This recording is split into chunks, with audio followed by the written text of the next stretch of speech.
Good afternoon, everybody. Thank you so much for joining us today. We are here with a phenomenal guest. DictionBuddy is really excited to have David Salazar from OperaWire. Welcome, David. Thank you so much for having me. I really appreciate the opportunity to speak with you guys today. Wonderful. Thank you, David. We really hoped for this interview, and now it's here. So we're going to spend this hour together talking about opera, the industry, the whole ecosystem that we all in. I'm Vita Koreneva. I'm a mezzo soprano and a co-founder, one of the co-founders, in addition to Kofi Hayford and Emma Lavandier of DictionBuddy. And DictionBuddy, if somebody's watching us for the first time, is a resource for singers who are learning new repertoire. And so right now we are happy to announce that we have 11 languages that you can go on and check out on DictionBuddy app. We have it on Apple, iPhone, and Android, Google Play. You can download and check it out. It's free to test it, to test drive it, and see if you like it. But that's what we're doing here for the community ourselves. Now, David, thank you again for joining us. I'd like to, if you allow me, before we jump in with questions, just say a few words about your background and Sure. how wonderful it is to have you. So, David is an editor in chief and co creator for OperaWire, which is one of the central resources and sources for news in the opera industry. He's also the head of Weekly Opera Meets Film articles and opera quizzes. Prior to creating OperaWire, David worked as an entertainment reporter, journalist for Latin Post, where he interviewed major opera stars and was also chief opera critic for the publication. He also interviewed numerous Oscar nominees, Golden Globe winners, and himself, he's a musician. He's a violinist who performed as a concert master with several youth and university organizations around New York, including Alice Tully Hall and Carnegie Hall. And finally, David is multi talented. He holds masters in media management and a bachelor in film production and journalism. Did I forget anything, David? I mean, the film. I'm a filmmaker as well. Yes, that's yeah. You're right. I do a lot of things in my life, and it's very exciting to be able to to share myself with all these wonderful different worlds and communities and universes. Well, I think it's the taste of this is the idea for today's world, right? We have to be Yeah. multi-talented, and you're combining your skill in journalism and writing with filmmaking, which essentially telling the story in both situations, right? For Yes. both realms. For Would sure. you I wanted to ask you actually, so opera, why opera? How is that you were thrusted into the world of opera, and what was really the reason for you to contemplate and then start Opera Wire? It's actually interesting because, I mean, from what I understand and from what I vaguely remember, I was always very interested in the arts. I used to love to draw. Um, and my father, I mean, I didn't know. So that was kind of the beginning of where I was my artistic journey started. But my father is a huge lover of opera. And at the house, he has an entire like office full of CDs and DVDs of opera recordings from he also has a bunch of LPs. So opera was always around the house. I didn't Mhm, always love it. My brother co-founded OperaWire with me. Wasn't necessarily we weren't in love with it in our teens, let's say, mhm, until my parents got me a violin teacher who really inspired me and really changed my life. I think he's the one that really got me on the path of wanting to be an artist, wanting to be a musician. And so once we started to take the music very seriously and consider it as a potential, career path, I think that's when I started opening myself up to the world of opera as well. And it just one thing led to another. I was in college. I ended up going down the path of film and journalism instead of music, but music stayed with me. Opera stayed with me. I was very much a part of the music community at Hofstra University, where I went to school. And I was also playing in the operas every single year that they were doing them. So I was just it just became a huge part of my life, Mhm. from my 20 years old onwards. And, I haven't looked back in the last 14 years now. And you're fully ingrained in it now since you're running OperaWire every day. Yes, exactly. Exactly. Is it you, or there is help that you get from others to some degree? So it's my brother and I who started it in 2016, and slowly at the beginning we had some collaborators, that were just pitching in here and there. Now we're starting to build a staff, Mhm. and an actual team that we actually have on board, and that helps us with the days to days. So we're slowly kind of getting to a point where we are kind of cementing some of those elements. We're still obviously have a long way to build to really get those pieces and get those people in the place where they deserve to be. But we're really starting to kind of we're moving in that direction. Let's just say that we have a little bit more stability as a team, which is really important because, as you notice, I'm balancing a lot of things in my life, and one of the great challenges is kind of figuring out how do I do those? How do you be an artist and also run a company? Yeah. How do you be a filmmaker and have time for that and run a company like OperaWire, which is it's like a child that grows and grows and demands more and more attention from you. And at the beginning, it was a very big challenge for my brother and I. My brother also works with me in film. We work together.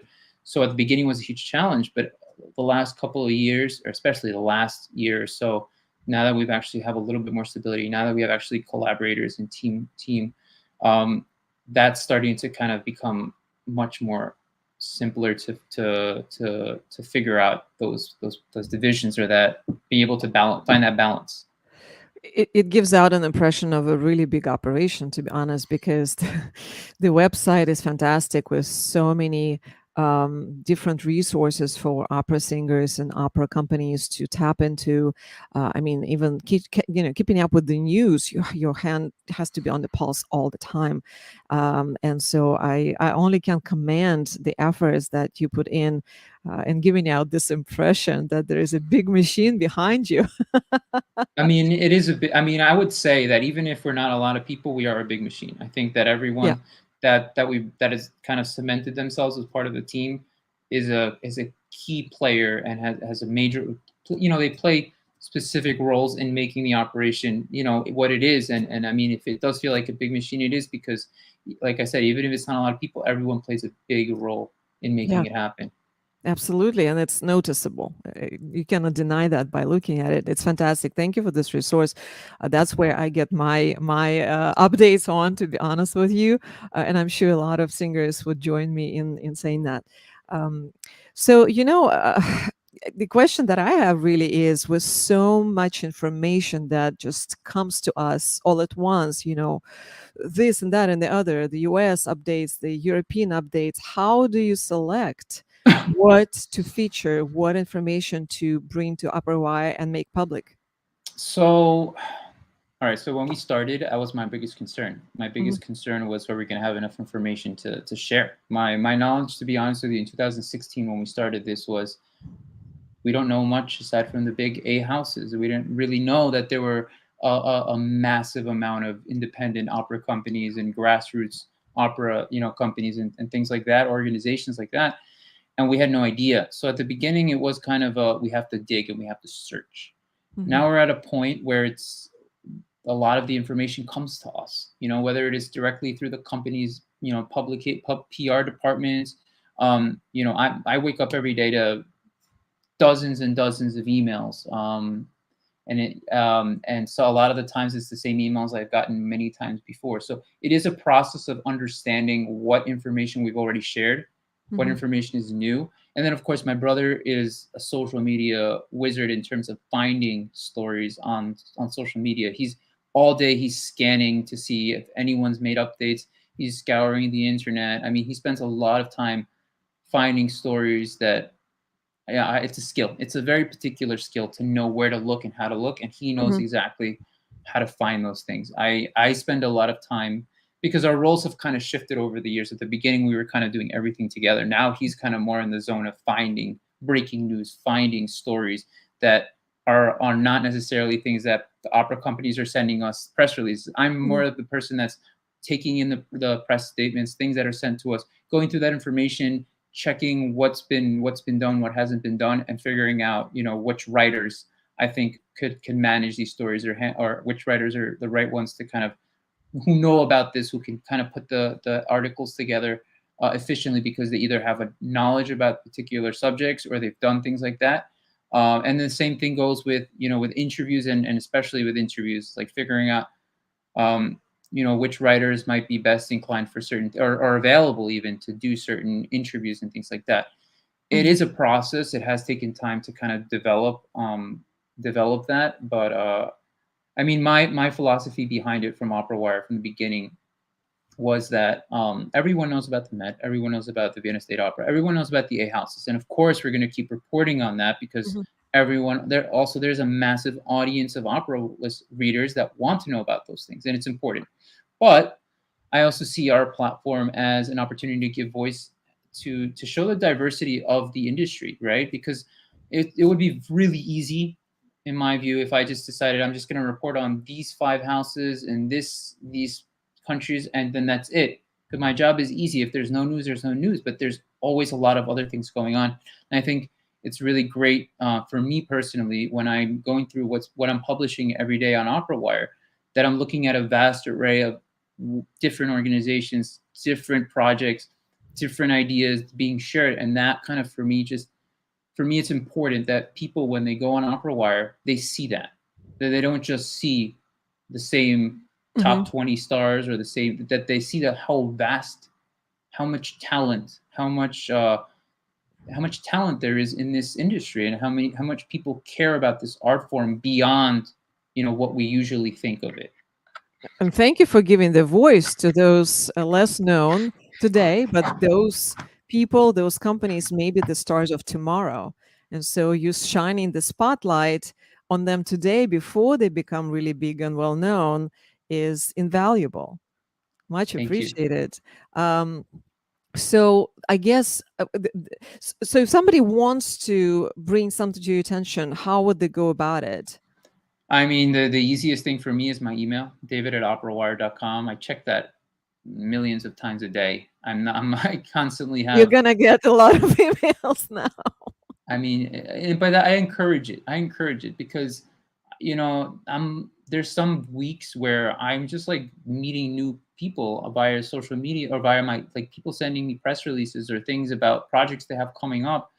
There's a lot of things that I don't know. There's a lot of companies I've never heard of. 5.5 years into this project, there's still so much out there that I don't know about. And it, I'm comfortable with knowing that I still have more to learn, that I still Yeah. have more to discover. And, I'm always interested for people to send me things and say, and tell me, hey, this is going on. Can you do something on this? My answer is, like, almost, unless we've done it before, is going to be yes, of course. And we Mhm. will find the time, and we will find the space to make sure that people see that or have it. It's there for them. Fantastic. Do you know what is your general target audience? I mean, we spoke about A-listers, big opera houses, but I would imagine OperaWire had grown so big that the target audience is varied. Can you give an idea? Yeah, it's very varied. I would say that, obviously, because we are an English publication, I would say that there's a lot more focus of an audience in the U.S. and in the U.K. But obviously, we had a lot of readership in Europe, especially. And we're kind of building out. We're kind of building out in Latin America and in Mhm. Asia. We are starting to kind of building a little bit in those directions. I think we still have a lot of work to really kind of, even because we don't really have much. We don't know everyone that's working in those areas, right? And so I think that's still an area of growth, and still a place where we can further develop what we're writing about and what we're spotlighting. But for now, I mean, our demographics are really, in terms of ages right now, a lot of our readers, and it's kind of expanded. There was a Mhm. time early on where it was really people ages 50 and up that were reading Opera Wire very consistently. Now we've kind of opened up. I think the biggest percentage is between ages 40 and 65. So we're starting to kind of see that there's a shift in the people that are reading the publication. Mhm. I think that there is a increasing balance between, like, the major, the under 21s to millennial, the 21 to 35, and then 35 to 55. I mean, we're starting to kind of see a little bit more of a balance there, but I think right now it kind of looks like a curve with a big curve in the middle. The middle age demographic is the one that's really that reads us the most at this That's point. wonderful. No, and it's good to see that it's shifting and including lower bands, so to speak, of the ages, right? Yeah. We appreciate every reader and every audience member for sure. But I think you're giving the voice to independent productions, to new up and coming artists, actually helps bring in new audiences as well, I think, right? Because you are that publication that does it at the forefront of new development. So that's, I think it's all connected, which is great. Now I know you also do reviews. You're smiling. There's only one David, and so I bet you get a lot of requests for those reviews. How do you select which ones to take on, and what is the process of doing that? What is your philosophy behind which one you pick, and anything you can share with us? Yeah, that's something that as you noted in my short bio before, I started doing that a lot when I was working with Latin Post, and one of the things that I learned very quickly, or one of the things that I kind of realized that I wanted to focus on when I started to do that, was I wanted to approach it more from an analytical perspective, and I wanted to make it much more of an immersive experience. I think a lot of my editors at that publication said that my reviews were really strong when they felt like they were there, when they felt fully immersed in the experience, when they could visualize the experience. And I said from day one that that's kind of what I wanted people to feel or think when they were watching my reviews. So I spare no details. That's always been my philosophy. But further than that, it kind of also goes to what is the function of what I'm writing about, right? A review is it can be a very touchy thing depending on who's reading it or how it's received, right? Because you are commenting on a performance, you are commenting on a performer in most cases as well, specifically. And I am very aware that I don't want people to feel that one sentence is defining thousands of hours of work. So I have to be very, I mean, I'll be honest with you, writing a quote unquote negative review is much more challenging than writing a positive review, right? People might think it's the opposite. People tend to think that critics like to go into a theater and write negative reviews because we're frustrated musicians that never had a career as music, and we're bitter, and so we just want to like burn the world down. That's, at least not in my case, that's not how I approach this thing, right? I'm coming from it as you said, I'm a violinist. I'm coming from it as a filmmaker. I've gotten reviews from my film as well. My first film, we got You've reviews. been on the other side. You know how it feels. I know That's how why it you've feels. We been. got good reviews. We got bad reviews. Mhm. We got all kinds of reviews. And I understand that it's also, there's a communication that goes on with an audience that's reading the reviews. But my philosophy has always been, look, if I'm going to sit there for 2 hours and comment on someone's performance and I'm not thrilled with it, I have to be able to understand that. And I need to articulate it to the reader. And then, depending if the performer reads it or not, to them as well. So that it's not like I'm just saying this person was terrible, end of story, we move on. I want them to understand my experience of what I saw. And whether we agree or not on that experience, at least I want you to understand where I'm coming from, at the very least. And, people don't have to agree with me. People don't have to like the way that I write the reviews. But I personally believe that the more detail I go into that, the more substantial my argument, the more substantial the way the picture I'm drawing. And that's how I approach it. And that's how I encourage all my writers to approach that as well. Obviously, everyone has their own styles. Everyone has their own approaches. Everyone has their own backgrounds. I come from a musical background, as you say. I'm an artist as a filmmaker. So for me, there are layers of understanding of what's going on as a musician. I'm listening for different things. I'm experiencing different things visually when I'm in a theater. So obviously I'm going to approach it from that angle a lot of the times. Some people, they don't have that same background. They're experiencing something else. But we're, my whole approach is that we respect the artist. And the best way you can respect an artist is by really being immersed in the performance and expressing that, with as much context and detail as possible. Right, absolutely. So you also conduct reviews not just for the performances that you attended. You can actually do it online, right? If it's not in New York, for example, and somebody says, "Can you watch it and give us reviews?" Is it doable or not? Depends. It depends. I've done it for it depends. Because for me, I think that if it's a live performance, then it's meant to be heard live, and Mhm. especially now with the technological aspect, it's hard to make like if I'm watching I watch many performances streamed and the sound quality sometimes is great, Yeah. sometimes it's not great. How am I supposed to comment on a singer's intention and what they're doing if what they, that's not really how they sound. So I generally steer clear of writing reviews about performances that are being streamed.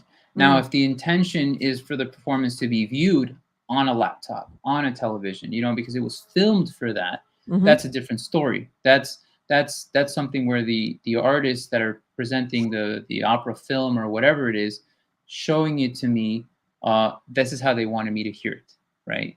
They wanted me to Right. hear it with my earbuds in my ear. Yeah, They there didn't has to want me be to see it. adaptation, of the Exactly. So I sound. think it depends on the context of what's being reviewed, why Mhm. it's being reviewed. During the pandemic, that was very much a major question, and I kind of steered away from a lot of that because, in many cases, all we could do was stream performances, and how can you some of them in the given context you had to kind of understand that, well, we're listening through a microphone and that's how we're supposed to listen to it and there's no other way. But for the most part, it's a live performance. Yeah. If I had the chance to be there to review it in person, then that's what I'm going to do. No, your sensitivity is really important because I think some people who are not musicians may not realize that that's an important consideration, right? Because I mean, as much as technology had advanced, even over the course of 2 years, right, from where we started with the pandemic versus now, it's still not ideal. And projecting the voice into the audience, as we know, microphones are not great for picking up big voices, for example. So there's so many limitations And that. the space is also important. That's a context that sometimes viewers behind a screen don't get about how the space and how the Mhm. voice is transmitting in a space, how big is or small the space is, or how the space sounds. You can get a lot of that information in person, but behind a camera, Right. behind with the microphone, you don't necessarily have that. And Thank you for that. I mean, that's very sensitive to the specifics of opera singing. Really, fundamentally, it's about the voice. Of course, it's about a lot of other things, but voice is cannot be overlooked. That's the major piece to the puzzle yes, here. definitely. I'd like to thank you, David. This is great. I'd like to encourage our viewers to ask a question, whatever interests you, because we certainly have other questions that we'll and topics we'll discuss. But if there is something that you would like to ask David directly, please feel free. We'll feature it, and David will answer it. Thank you all. I think the next question that I really had prepared for you is, you spoke a little bit about how OperaWire evolved over time when you and your brother started it and you had grown it. Um, but I want to ask you in terms of, there's such a major transition into online presence. Like our whole life is transitioning more and more into the online. Hmm. So is there any difference or any development that you see now today, given everything that we've gone through versus how it was before, even pre-COVID, for example? I mean, I think one of the things that we were seeing more and more was I think that new composers and new operas were starting to get like a lot of momentum before the pandemic. I think we were Mhm. starting to see a lot more. I think we were starting to see companies championing that more. I think now, and especially because the pandemic created an environment where we needed new work, we needed new kind of creations, we needed new voices for numerous reasons. I Mhm. think now we're starting to see that momentum carry over even more to this at this point, and I think that that's kind of for me the big shift. I think there is kind of a much more of an emphasis on that. And you're obviously that started with more of the independent and grassroots company, but I think now we're seeing, especially in this country, we're seeing a lot of the major houses also like shine those spotlights and say, hey, we need to champion new music more than ever. And I think that for me, that's the big transition. I think that's a big tipping point. I think it's really an important direction for the industry, Yeah. that needs to, quite frankly, look towards the next generation of audience members, right? And needs to say, how do we bring those people? Because this new audience is very different from the previous generations, from even our generation, right? Because the younger people, they grew up looking at screens, Mm-hmm. and they're no, opera is not competing anymore just with theater world. It's competing with Netflix. It's competing with YouTube. It's competing with, movie theaters have the same issue. They're competing with all of these things, and now it's about figuring out a way, how do we make those audiences want to come to the theater, Mm-hmm. because they're constantly bombarded with stimulus everywhere. They have, like, social media, all people, you know people are looking at a million different things at once. And so to get them to come in and sit in a theater and listen to an opera for 3 hours, it's important to tell them, hey, we're going to help tell your story. We're going to help tell you unique stories that connect with your generation. And I think that's the shift that's slowly starting to, and again, it's not just about sitting for 3 hours. We're also seeing shorter form operas where people are starting to also say, hey, well, maybe opera doesn't need to be 5 hours long. Yeah. Maybe opera can be shorter. We're seeing a lot of micro operas too. I'm seeing that trend is growing a lot. So I don't know. I think that it's just about figuring out, how do we communicate with a newer audience that's going to come in, and soon they're going to be, a massive part of the population that hopefully sustains this art form into the next generation. So I think that's kind of where the brains are going, the mindset is moving towards, and I think it's important that it continue in that direction. Well said. I think it's very important. I mean, I have personal interest in this because I'm finishing my composition degree with Berklee School of Music. And of course, it's great to see that there is more voice given to new people in the industry. Diversity is also encouraged. A new voice from different groups is encouraged. Women composers, there's quite a bit going on. And I think generally, the more diversity is given a voice, the more interesting ideas we will have to choose from. Now, the format you mentioned also matters, of course, and I've noticed that there are films based on even traditional operas are starting to come out. We as an industry need to find that new channel into the hearts of new audiences. So you said it absolutely perfectly, and I hope that you and us and this trend is going to be continued, and the new voices will be heard. It also gives new outlets to singers, right? So of course we want to sing big roles in big houses, absolutely, yes, but also there is something to say about reaching those audiences that are behind the screen, right? Not everybody can come to the Met in New York. And if they do, it's fantastic. It's once in a lifetime opportunity for many, especially those who don't live in New York, but Right. also people who are located and live in areas that don't have access to an opera house, and they still would love to be exposed to this. So I, And I'm sorry, and I also yeah. think that, it's also about like broadening what the concept of an opera experience is, right? Mhm. For most of my, the beginning of my life in opera, the Met was my reference point. And that's great, and it's wonderful, and there's something magical about going to this massive cavern of a theater with 4,000 people when it's full, and watching people, sing into that space.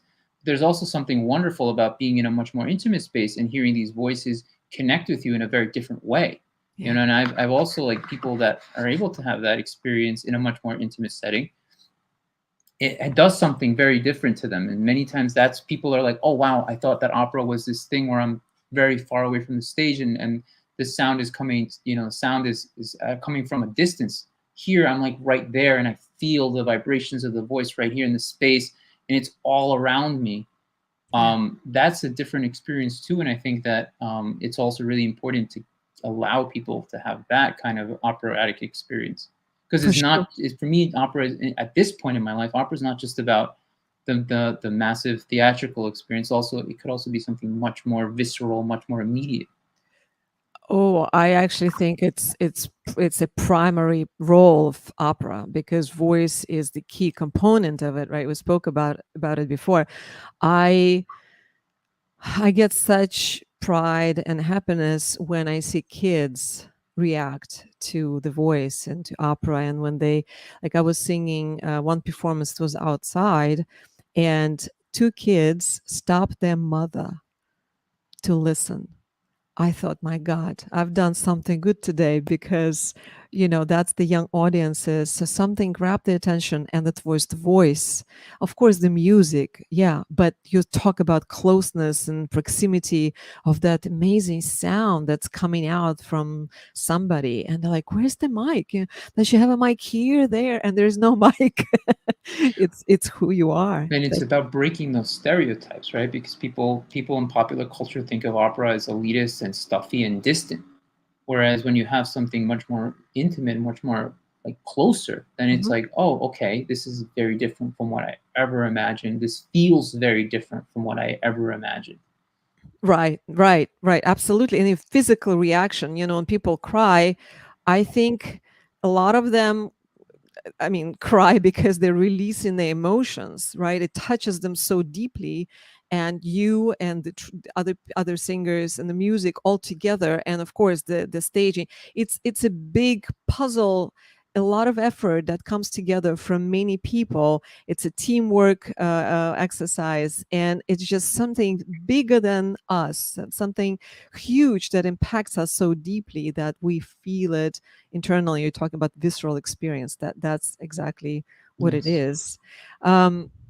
So now, given that, I mean, we touched a little bit about, how the opera changed, but I think what's curious is you also a filmmaker, and you also had some wins as far as I saw myself recently, and I'd like to touch on that. Would you speak a little bit about your recent project in filmmaking? Sure. So actually, filmmaking came first in my life.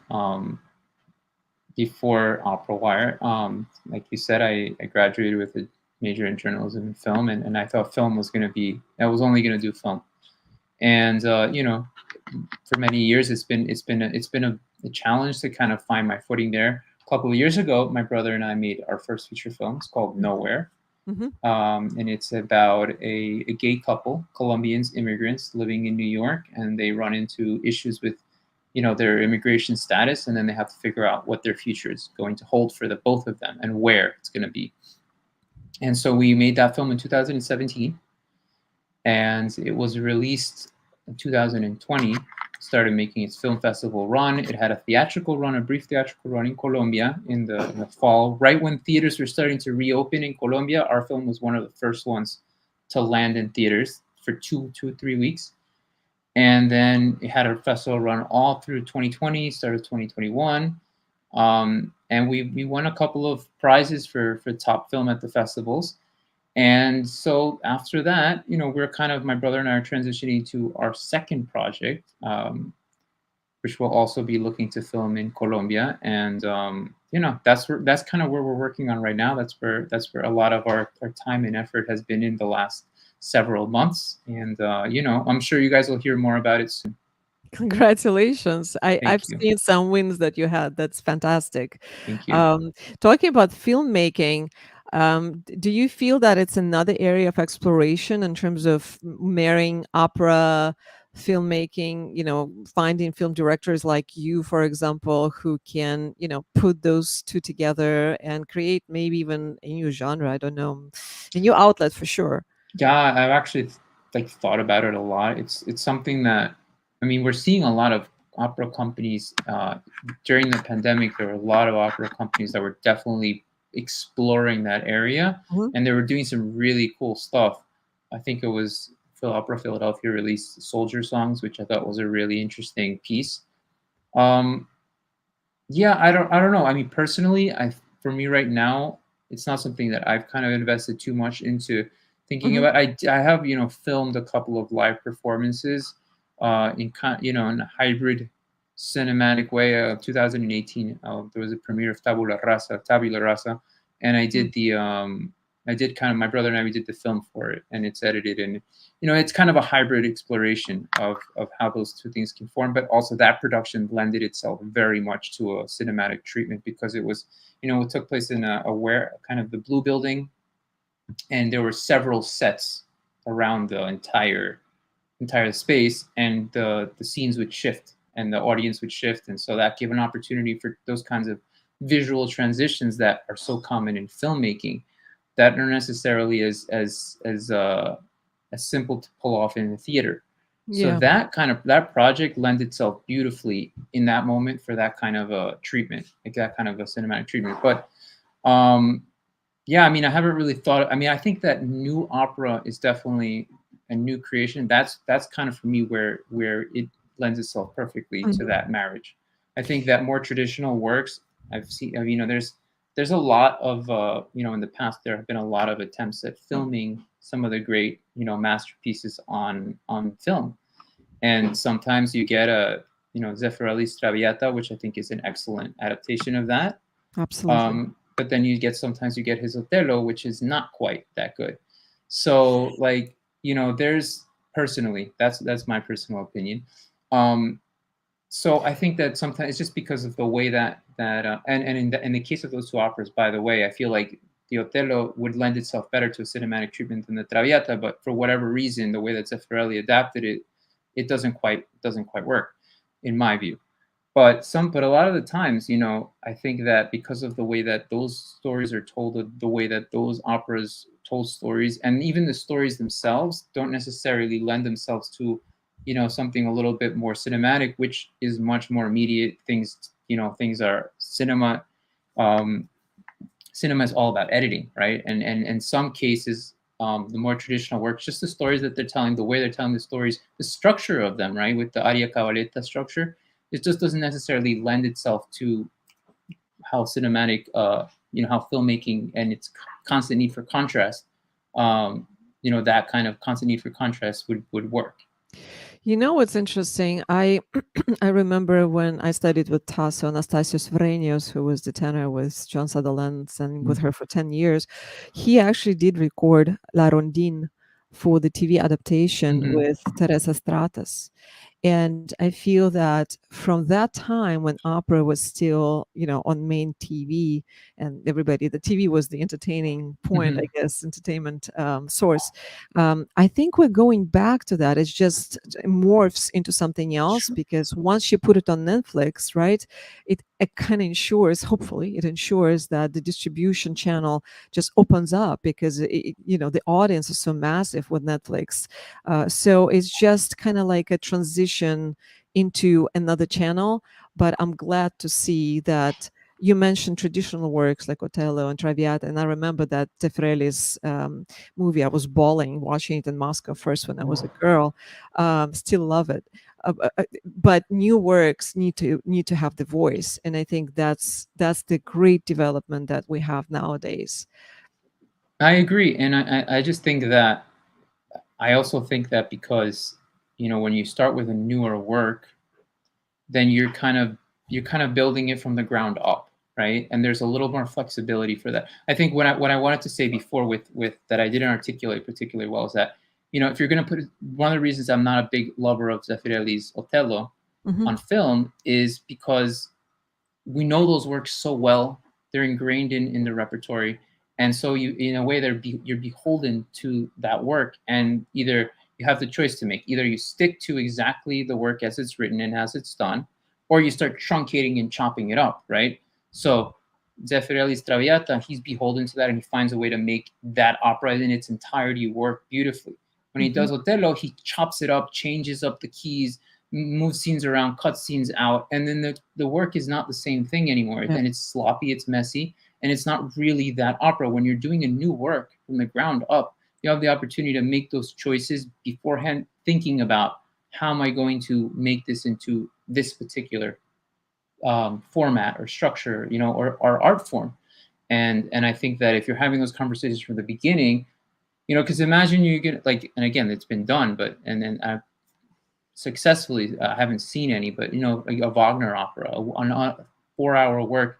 you have to make some choices. Are you going to film the entire thing as it's written, or are you going to start making choices? And at that point, it's no longer the same thing, right? Right. So I think that when you start with a new work, which I think is where the exciting stuff is, you have the ability to make those calls and still be true to what the work is intended to be. With that, we have a question which is a perfect transition to talking about staging. Modern stagings are often criticized, but also viewed as a way to attract new audience. What are your thoughts about this? This is a very loaded question because I have a lot of opinions about it. Well, I think I'm open to it. I think mhm, I'm particularly open to it. I think that it's that same question of I think there's like, where do you draw the line? I think as an interpreter, as a director, what is the work that you're interpreting, and what is, because I think a lot of the problems why modern stages get critiqued is because I think there's two reasons. One is because once sometimes you go and you see it and it's no longer even the original work anymore. It's mhm. something completely different that the director just decided that I don't want to, tell Mozart's story. I want to tell my version of Mozart's story. And so suddenly it's not the opera anymore and it's something completely different. And I think that if that's the case, I think we should just make a case for new operas, right? I think that sometimes, then the other reason I think that modern opera can deter, stages like this can be, is when it's trying to do something different and it ends up just falling back on cliches and doesn't do anything new. It's just transposing it to a different setting and saying, "Hey, I'm doing something unique," and instead you're just it's there's a lot of times where that just becomes an empty exercise, and I've seen that a lot. Uh, Mhm. I think as with every, but then again, we there's a lot of traditional stagings that can also be empty exercises in visual styles. I think it goes both ways.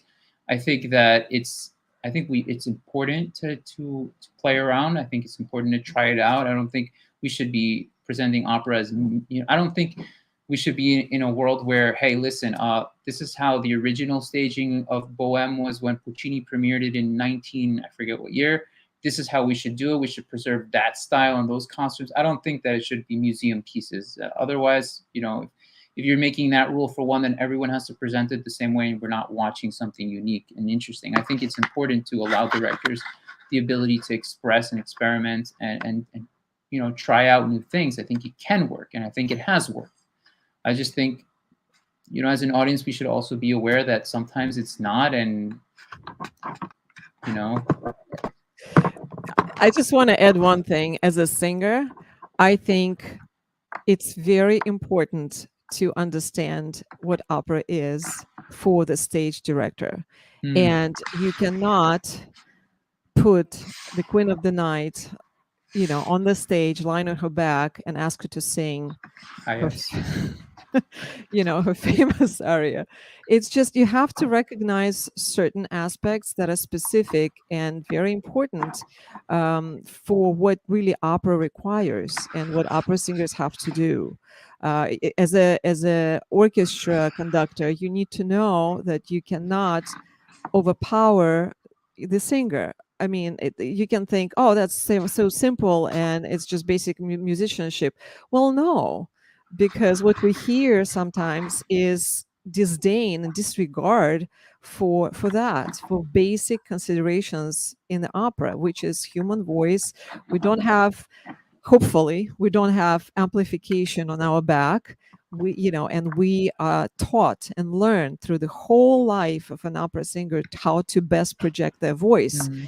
right? So we still have to consider those basics when making decisions, be it staging decisions, be it, director interpretation or anything like this. So I'm the advocate for experimenting, but also experimenting in a smart kind of way, showing understanding of what industry and what art form you're dealing with. And that's also part of that line I said, right? It's about, what is the story we're telling and how are we interpreting the story, but also how are we interpreting the story with like you said, it's not just the singers. There's a particular athleticism required of a singer, and you have to kind of also think about that framework when you're creating something, and consider, of course, that has to be at the forefront of consideration as well. Yeah, of course, I definitely agree with that. I like I said, I tend to be very open. There's obviously some things that are not going to be to my taste, or certain things that I, when it's announced or when I hear that they're going to do this thing with this opera, I'm just like, okay, not for me. But at the same time, I also think it's important that people be given an opportunity to express themselves, and the audience will determine whether or not it's something that they want to see or not. And Yeah, completely I agree. think, yeah. So, with that regard, so what do you think? I mean, given everything we discussed and how the shift is occurring in front of our eyes in the opera industry, in how audiences perceive information, how they listen to opera or music in general, what do you feel, say, an opera company needs to do to bring attention to its work? Or the same question goes for opera singers. Promoting yourself is becoming absolutely necessary. So we have to be CEOs of our business. Not only being able to sing, we should be able to edit our videos and post online, become social media managers and things like that. What would you recommend first for opera companies if they want to bring attention to their work and promote themselves, and second to opera singers themselves? I mean, for me, it's just about authenticity, right? That concept of just being true. I think because of the world that we live in, and because of all the, I think people are very clear on when there's a lot of BS going on. Hmm. So I think that being authentic, at least for singers, that's the key. And then for opera companies, I would say the same thing. I think more than ever, opera companies have an opportunity to say, hey, this is what we stand for in terms of like the kind of operas we want to present, or the kind of style that we want to present, or the kind of experience we want to create, and stick to that. I think that if people, like we were talking about, the kind of different experiences you can get, if I associate a particular company with a specific kind of experience, I think it's important for that company to embrace that, or to be consistent with that, to know what they are. I think some opera companies, um, the bigger ones I'm talking about specifically, might run into some trouble because they're trying to they're trying to appeal to every single audience imaginable, and then at the end of the day, they can't. It's impossible. So I Mhm. think if you know the experience you want to give to your audience, then it's easier for the audience to come to you, rather than catering to specific people to try and please a specific groups or whatever. I think it's just important to know what you want, what experience you want to give, and stick to that and really deliver on it. Mm. It goes back to our conversation about your target audience, because for the Met, it's probably going to be one segment of the population with certain tastes, A and for a big small segment of the population. yes, that's true. But for a small company, say local New York company, right, it will be completely different. Correct. And so, like one size doesn't fit all, the same messaging doesn't work. Um, and so, in terms of going back to OperaWire, if I'm a small regional or local opera company, I may think, oh, David deals with big guys. I'm such a small little theater. He might not be interested in me. What would you answer to that? That's not true. I would say that we are very interested in, and I think that if you go on our website, you will find all kind. I created a section of the page called Indie Opera, not because I wanted to say that these are less than the main news. It's mainly because I want to be able, because when you're publishing 100 articles a week, all of the news starts to blur together. And a lot of the times, people will go straight for the faces they recognize or the names that Mhm. they recognize. Yeah. I created that indie opera portion specifically because I wanted to be a page where some of these lesser known companies are able to be spotlighted much more easy, Hmm. like easier to find. Easier to find. The new section of our page, like I said, is just a lot of stuff. We're publishing this week. We published over 100 articles, and you're gonna lose out on some things unless you have a place dedicated to the specific things you want people to find. And that's for me, that's why it's so important that like you said, these more independent companies, more grassroots. Yeah, we care about them and we want to put their word out, and we want them to know that that they're important, and that yeah, we want to spotlight them. So that's been my message from the beginning, and that's not changing anytime soon. I've stressed about being able to make sure that I get to every single email in my inbox, because I want to make sure that I don't leave anyone out, and I don't ignore or leave people behind. Because Thank you. sometimes people send me emails for Mhm. these more independent shows. They're putting things together in a much more shorter time spans, and they need to get their message out. They don't have as much time as something like the Met or the Lyric Opera of Chicago. They haven't been able to plan it out so quickly. So sometimes we have to be, we have to be like quick to Fast, yeah. respond. Mhm. And I agonize over that a lot of the times, because I want to make sure that we get to all the emails. Well, thank you for that. I'm glad you amplified it. Thank you so much. So, anybody who hears this and listens, and if you need to inform David of some cool things, wonderful productions that you plan to do or doing, please reach out to David at operawire.com. David, before we end, I really would love to thank you again for taking the time. I think we have touched on some major topics, and I hope to have you again here and speak maybe next year. But in the meantime, congratulations. I wish you huge success and OperaWire to grow bigger and better and expand into new horizons and new territories, because we're all interested in that. We all want Opera to grow and involve new audiences. Thank you for what you're doing. You're doing that. Thank you so much for the opportunity to speak with you today. It was really an honor and great pleasure for me. Thank you so much. Everybody, we appreciate you joining us today. If you listen and hear us some other day, please feel free to reach out to David, reach out to us. DictionBuddy also works towards promoting classical music and help you learn new repertoire in different languages. So please reach out, feel free. We are happy, always happy to hear from you. Thank you so much. Thank you. Bye, David. Thank you.